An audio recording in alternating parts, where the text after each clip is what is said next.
Hello, welcome to Tales from the Bridge. My name is Tristan. I'm Hannah. And I'm Ryan. So each week we dive into a sci-fi flick, making our way through the alphabet, and we're up to the letter G. So we're going to start with some honorable mentions of movies that start with G. And it was my pick of the month, and I chose the film Gattaca. We're going to touch on a few points, some standout performances, the critical response to the movie, and maybe a question we were left with. And we're going to have a trivia segment at the end of the episode, so I'm going to have some general science fiction questions for Ryan and Hannah. Listeners, can you beat them? Probably. I think you can do this. Follow the show, download the episodes, and go back and listen to the old ones. All right, let's make our way over to the bridge.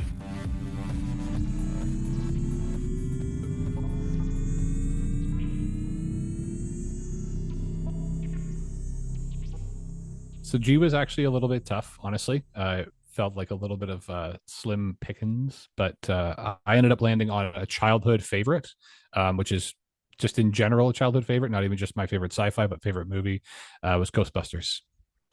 Ghostbusters was a cornerstone of my cinematic childhood for sure.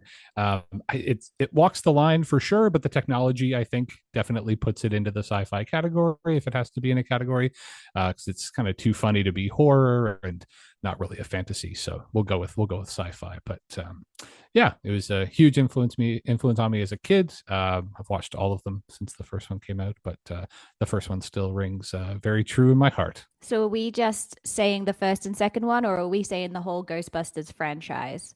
I mean, I actually have enjoyed everything that has come out, honestly, in some level. They're not all winners for sure, but no, I like the whole franchise. I do. But again, it's difficult for me to judge because there's so much nostalgia built into it. I feel like I'm not an it's not really fair to ask me about it almost, right? Like Even the Melissa McCarthy one.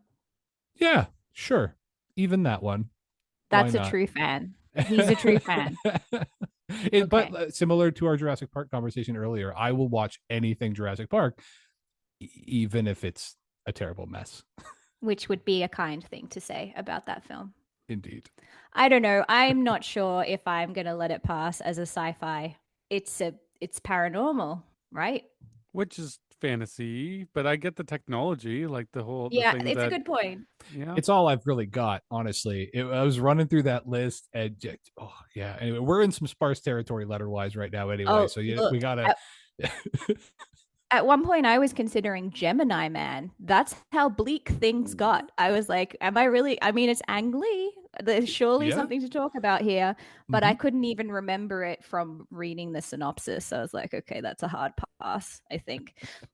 So I ended up landing on Gravity, which I just think is awesome, amazing, beautiful. Like Sandra Bullock playing a rookie astronaut who gets stranded in orbit when like some space junk comes and destroys her shuttle. Alfonso Cuarón wins him the Best Director Oscar. He also gets Best Cinematography. He goes on then to just sweep everything in 2019 with Roma. It's beautiful. It's very reliant on its visual effects. Like everything feels so insanely real. And I think it's one of those few movies where visual effects actually makes the story. Like maybe the story is a bit thin. The whole George Clooney coming back from the dead, but give that a pass. Other than that, it's so good. It was an incredibly gripping film. I actually, just without knowing anything about it, ended up seeing it in the theater, and I'm really glad I did because, like you say, visually, my heart was in my throat. Like it's terrifying. Just that, like, I don't know, they did a beautiful job of creating that feeling of just being so small in that void and how terrifying that would be. And yeah, no, absolutely. Yeah, I saw that in the theater too because I had heard you have to see this one in the theater, so I just kind of went to check that one out. And same thing, very intense. The sound, the big screen definitely added to that feeling of being in space. So, well, I'm gonna say Godzilla. I love Gravity. I love Ghostbusters. I think they're great. But I do love Godzilla films. I don't watch them. I haven't seen them all because I feel like I'm kind of saving them. I got them all in these different areas so I can find them later on because there's so many. Even the ones that people say are not that great, I still enjoy watching them.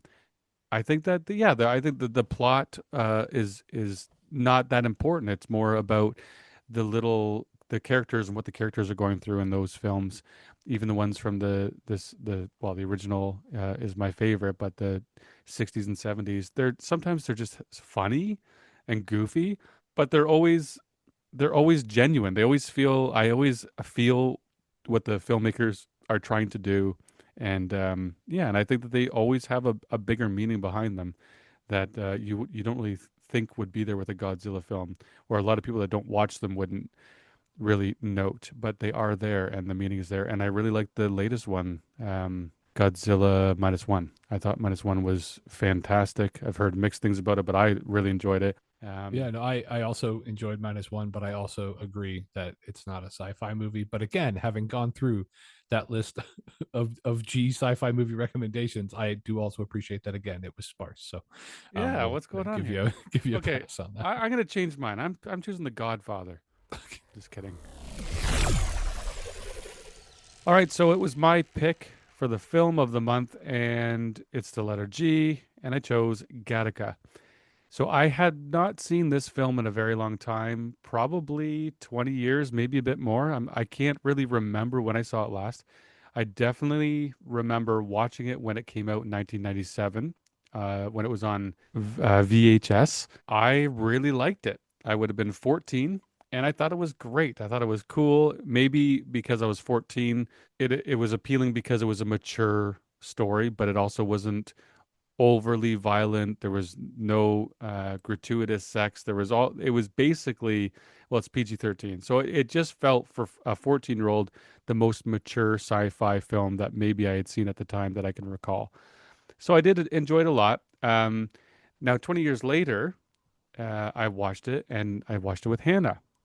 And I have mixed feelings overall. So I'm going to start things off by just saying overall, I did enjoy it. I did find it a little bit slow, and I was like, okay, let's get going. Like I had those moments of, okay, we know this. Let's go a bit. Let's speed things up a bit. I'm not going to hold that against it. This film was made by Andrew Niccol, and I find that there's a lot to talk about with just this fella because he has barely made any films, or this was his first film, and then he went on to do The Truman Show. I'm not a huge Truman Show fan, but I know that a lot of people are. He's done some films since, so over the last 30 years. He did In Time in 2011. He did one, Lord of War, which isn't science fiction, but that was with Nick Cage. It looks like this Andrew Niccol is more of a writer, or at least has written more successful films than he has directed since Gattaca and The Truman Show, which are his highest rated films. He wrote the story for The Terminal, which is a Steven Spielberg film. He wrote Lord of War, In Time, and a couple others that I have not seen that I'm in no rush to see. So this guy's interesting. The fact that he was a rookie director when he did Gattaca, that's really neat. And I have heard Ethan Hawke talk about his experience at doing Gattaca and how he really likes this film himself. It has a 7.7 on IMDb, which is very high considering how I felt about it watching it a second time. But what did you guys think? Let's throw this one around a little bit. What can we figure out here? I think it's funny that you mentioned the idea of you liking it when you were 14 because it felt like serious. And I was trying to think similarly because it's been probably that long since I saw it as well and why I liked it too. And it's funny, I never thought about the idea of feeling like, yeah, it felt adult and mature, but I feel like the things that made me think that when I was 14 um detracted for me now. It just in general, like the overall tone of it, maybe was like you say the thing that sold us on it when we were younger, took me a little bit more out of it now. And I think part of it is we had mentioned the other things that Andrew Niccol has written, and one of them you mentioned was In Time, and I feel like I don't need to go into exactly what that movie's about, but it's another movie in my opinion where the whole movie is just one idea, right? Like there's this one idea that is interesting, and they attempt to stretch an entire movie over it, and it's almost like not enough canvas over a giant frame, in my opinion. It's just it's too thin. is sort of how I felt in general about it. Um, but again, I mean, we can go into more bits and pieces, but that was sort of my general takeaway.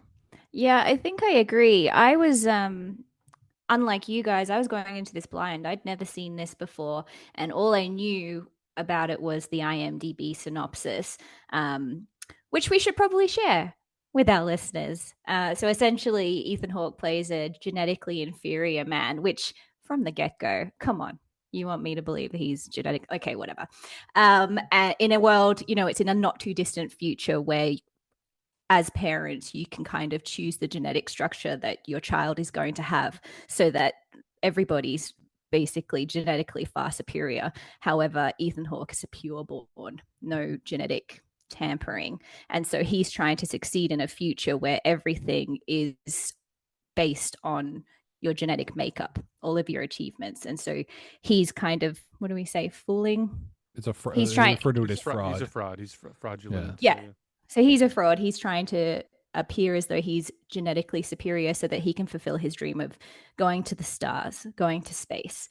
And I think the idea of eugenics and the genetic manipulation of humans is such an interesting one that should have been explored so much more thoroughly rather than focusing on a subplot about him being accused of a murder that we're pretty sure he doesn't commit, sprinkled in with a little bit of a love interest with Uma Thurman, which didn't make a lot of sense. And just nothing really it felt like a lot of ideas that weren't allowed to be fully realized. Same with the characters, really great character basis, but not enough development and not enough space for them to actually be realized to be meaningful. Yeah, I think it felt very myopic, right? Like you said, there's these big sweeping ideas, and yet we decided to zoom in and focus in on kind of three disjointed, not overly interesting stories, right? The murder, the struggle of the main character, both main characters really, Hawk and Law, right? Which they're both equally had the chance to be interesting. And then the bookends of the brothers, right? The bookended brothers relationship. None of which that felt like fully explored, right? Like you say, um, I found myself wanting to know a lot more about what else was happening in the broader world, Yeah. because of these Right. changes. Or even what's in space. Why? Mm-hmm. That's something that I remember that bothering me years ago, and it really bothered me this time. Why does he want to go to space so bad? It really does not tell you what's going on up there. They talk about the planet. I forget which planet it is now I think exactly. it's Titan. It's Yeah, the it's moon, Titan. right? But why? Is it like a better life up there? Doesn't say. I Like it think it's doesn't. just supposed to How be could it be a representative better of life? achievement, right? Like like I think I think it was supposed to be an abstract idea of like that is success, literal getting Maybe, going higher, right? yeah, Yeah, But like I a very thinly veiled subtext, like yeah. shoot for the stars. but Oh, it that okay. is Thanks, Andrew Nickel. Got it. yeah. But it also that because of it being so vague, it didn't make me want to go to space. Like I'm sorry, but I as a viewer, you want to do what your main characters are doing. You want to get behind them. You want to be on their side. I didn't want to be and actually and I'll go here. I love Ethan Hawke most of the time. I He made some faces in this film that actually annoyed me. He did some things that were like, "What's going on?" I actually didn't. I didn't. I'm sure it was intentional, but I didn't like Ethan Hawke in this film. I thought he was a bit. He was unlikable, and I did not get behind any of the things that he wanted and desired. I wasn't. I didn't want them. All right, well, let's jump into performances then, because that's clearly where we're walking on right now. Yeah, Ethan Hawke was pretty much phoning it in. It was disappointing from him. Fortunately, I thought Jude Law did great. Like he didn't have he did great with what he was given. You know what I mean? Like there's only so much you can do with that text and that dialogue. However, I thought his performance was really strong and it stood out compared to Ethan Hawke's. I thought, Vincent's backstory was probably the most interesting part of his character. But as soon as we kind of got to the modern day, he just stalled. There was no development there. It was just, he was just gung ho on trying to achieve this goal. And that was it. That was his motivation. That was everything that made him who he was. And there was no development there. There was no change right till the end. I'll Sorry. back you up on the Jude Law. This is the first time we've mentioned Jude Law. I remember watching this the first time as probably the first time that any of us saw Jude Law. He's fantastic in this. Like without him, this could have been a bomb of a film. If that character that he played, I do forget his name now, Jerome. Rome, Jerome, Eugene. Eugene, if he had been played by someone else and it was, at the level of Ethan Hawke or maybe a little more lackluster, I think the film could have just fallen apart with that. But Jude Law's integrity was amazing. And he's funny too. He made the film more comedic, as much as it's not that funny. He brought something that would not have been there. So I'm happy that that was the first role for him, and that well, he did a lot after that, right? Yeah, I don't know. I think it'd be impossible for all of us to not just be on the same Jude Law page, honestly. Especially what he was up against, right? His performance was so nuanced.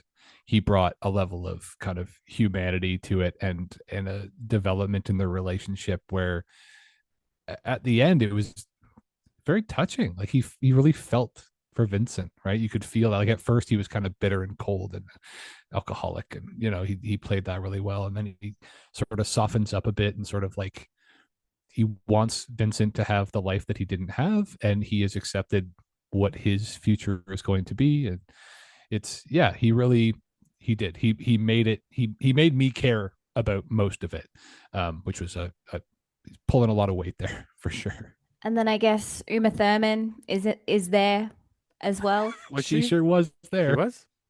Oh yeah, yeah. All right, but can we take a minute for Ernest Borgnine? I mean, good lord, Yeah. like, come on, Tony Shalhoub, come on. Yeah. Like, there's some pretty great character actors in there. It did nothing with them at all. Yeah, although he did deliver some pretty cheesy lines as well. That was actually one note that I had, was just the amount of kind of cheesy one-liners that sort of stacked up. More near the beginning, I found, just like some of the quotes and things, or the like, don't clean the glass too good, it might give you ideas. Like, I don't know, Oh yeah. it's just Oh, that was so so poor, there's wasn't so it? I oh love so that. many I love that. oh like and it's funny, it got so bad that I started to try to like figure out, okay, what is a quote from this movie that I actually really liked, and it was the narration at the beginning, or it's Vincent narrating, and he says that they used to say that a child conceived in love has a greater chance of happiness. They don't say that anymore. And I actually thought that was really great. I thought that was a nice touch point to sort of kick off the overall feeling of the movie. Um, but that was sort of it. That was the that to me was like the height of the nice summations. The rest of it all felt quite cheesy. It peaked in In opening the opening narration narration for me. I don't know, the bit at the end with his brother, and talking about how he beat him swimming, and he's saying, I didn't save any for the way back. I think that was quite poignant as well. Yeah, why is this movie so beloved? I can't figure it out. And I did a bit of digging to try and see if I could figure out how to answer that question, because I know it's often hailed as kind of a sci-fi classic. But for me, it felt like more style than substance. Like, we haven't mentioned, there cinematically, there's some really beautiful shots in here. Really, really Yeah, breathtaking, I stunning agree. kind I of agree. scenery. Um, but that was the kind of the best thing that it had going for it for me.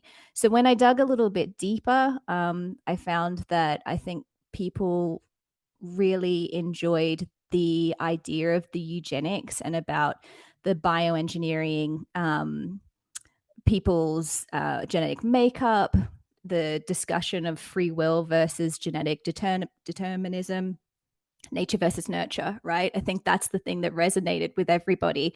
So again, I think it's more people enjoy the idea of this film and forgive the fact that it hasn't been realized enough, kind of like what you were saying, Ryan. And like, this is just my assessment on it, but talking about In Time, yeah, In Time was a really interesting high concept film about how time is used as a monetary value, rather than, just something that we measure our days by. But then they cast Justin Timberlake in it and it all went really, really wrong. Same thing here. Really interesting concept. And I think people give it the time of day because of how fascinating that is. But for me, just didn't land. Yeah, because looking through sort of like a couple of the breakdowns of the reasons that it was positively received, right? Many of them are actually making the opposite points that we seem to be, right? They're like, it was very thought provoking, right? It showed the compelling portrayals of the characters, and the problem with the potential consequences of genetic modification and eugenics, which I don't think that's true at all. I don't think it showed any of that. Right, we didn't get to see it, right? Maybe that's happening somewhere in that world, but not the part that we saw anyway. Yeah, so again, I think it was time and place probably had a big part of this, right? It was, the concept was interesting at the time, also too, the idea of it being not so far-fetched, right? I think in a lot of people's minds too at this time, and even now, right? I mean, I was doing a little bit of research beforehand about even where we are now with the idea of like designer babies and things like that, and it's still very, very rudimentary in terms of, and the law is very strict and whatever, so we're not even close to this sort of thing. But I think in people's minds too, that was maybe the peak of the interest too, was like, well, maybe soon, right? And this was also the time period of the not too distant future movies. Right, that idea of playing with the idea that it could be tomorrow, you never know, and that's exciting, right? That will always bring an audience in, the potential of it being real, right? But I don't know. Well, here's a question for you then. Would you want your child to be genetically optimized if you could? So this was part of looking into what is possible versus what is fantastical.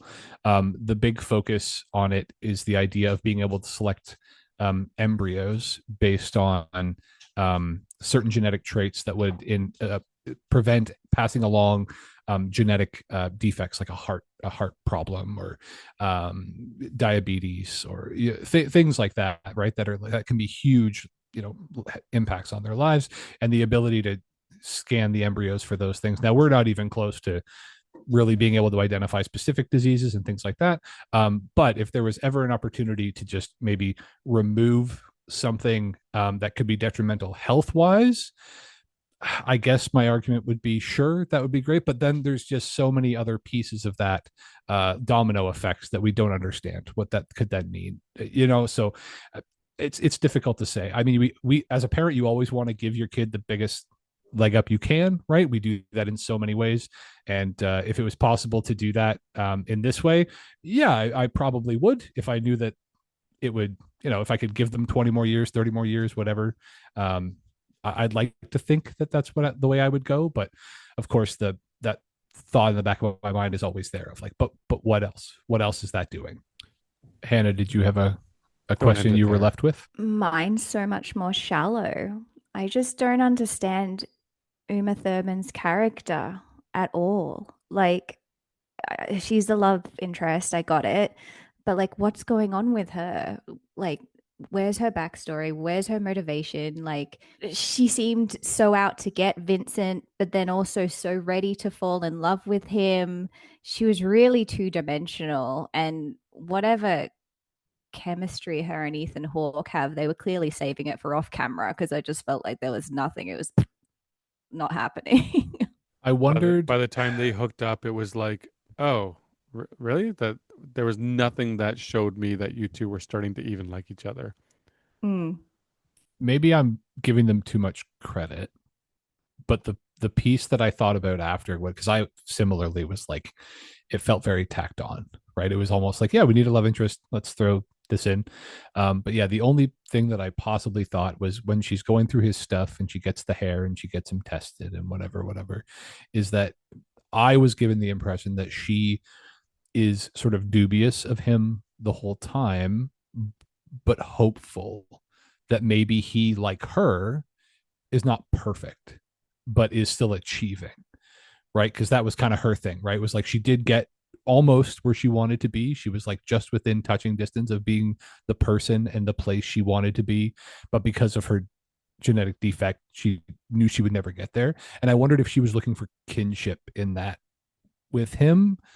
I don't know, because she seemed very disappointed, right, when she gets the test back and she realizes like, oh fuck, he's as good as he seems. She seems almost upset and almost like maybe she's not good enough for him if that's the case. It is, and is like encouraged and feels relieved almost when she discovers that he too has had the same burden. I don't know. Again, maybe I'm giving this way too much credit.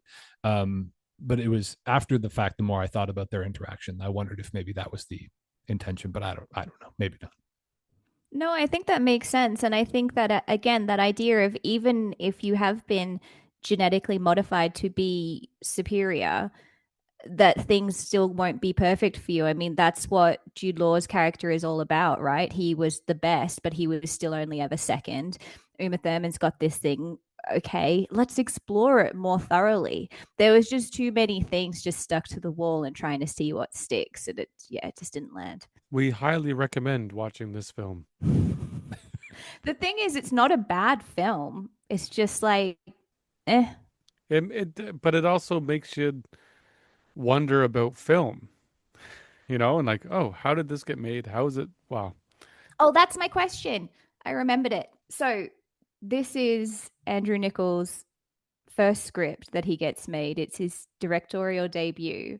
I wonder if Gattaca hadn't got the attention that it did, would Truman Show have been made? Because for me, Truman Show is unreal. Like, I'm a huge fan. Good things to say about Truman Show. So does that movie exist without Gattaca? I don't think it does at all.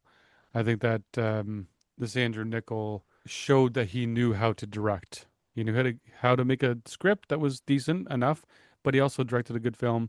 And yeah, that's how you get the Truman Show. Yeah, well, But like you with say, great But characters it's and the same well, thing though, isn't consistent it? Isn't plot Truman trying and to do the same thing Vincent was? Only it's not space. He's just trying to get out of the island, off the island. no, because Truman doesn't know the card that he's been dealt initially. and it's actually Carrie's attachment to that project that is the reason he wasn't able to direct it. Because he got the producer on board, a heavyweight producer, to make the film. But as soon as Carrie was brought on, they didn't trust him to direct it, which is why he didn't actually get that gig. Because he was still considered very, very green at the time, and they didn't want to take the chance. So they took his script, but they didn't allow him to direct it. I would love to find out what film we're watching next for the film club, but I'm really bad at the alphabet, so I don't know what letter comes next. Ryan, can you help us out with that? So the next letter, of course, is H. Oh, And I thought G was rough, my friends. But honestly, I am excited about this one only because I think I saw it when it first came out, and I hadn't seen it since, and I hadn't really revisited it. But it does have one of my favorite actors in it. It's a 2013 piece with Joaquin Phoenix and Scarlett Johansson called Her. It's a Spike Jonze excellent. film, and I just have fond memories of it actually. So I'm very excited to revisit it and excited to talk to you both about it. So yeah, I just watched 2013. this on the plane. Oh, amazing. Okay, great. Perfect. Optimal viewing. Yeah, right. For sure. That's actually it. You're not allowed to watch it again. You have to use that moment. That experience. Yeah, exactly. But yeah, so yeah, Her is what we're gonna do next. Spike Jonze. You got it. Awesome. Where's his film? Where's his latest film? What's he doing? That's a great question. I'll nothing try to from bring him in a that to the episode. Great pick, Ryan. Looking forward to re-watching that for sure. Same. All right, let's end this episode off with some trivia. Listeners, can you beat Hannah and Ryan? Let's find out. They're pretty good. So, guys, Yikes. Torchwood is a spin-off from which science fiction television series?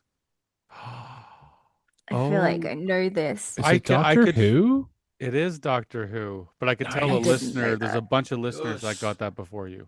Yeah, I know. You're yelling at their various speakers. Yeah.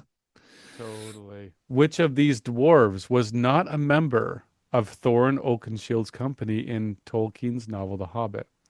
Ori, Gimli, Dwalin, Bifur. Gimli.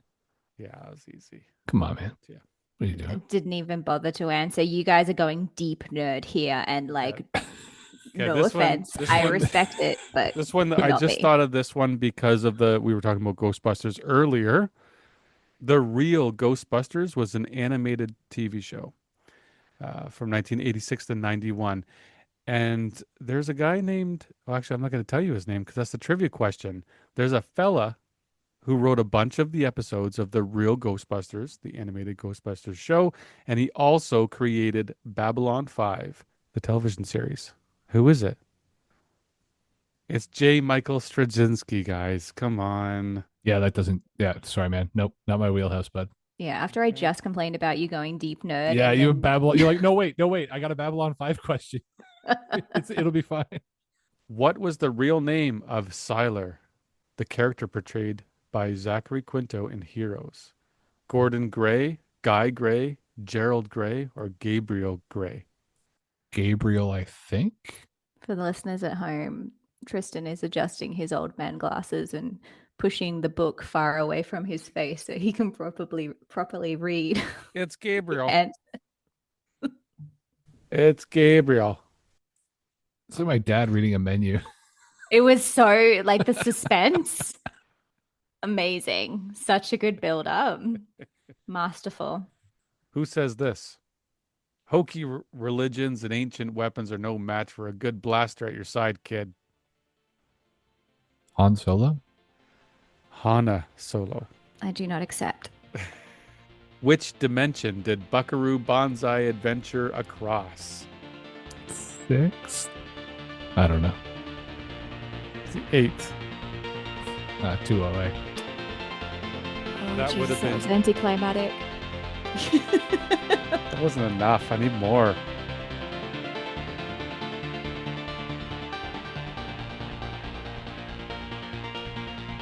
Thank you for joining us today. We appreciate you very much.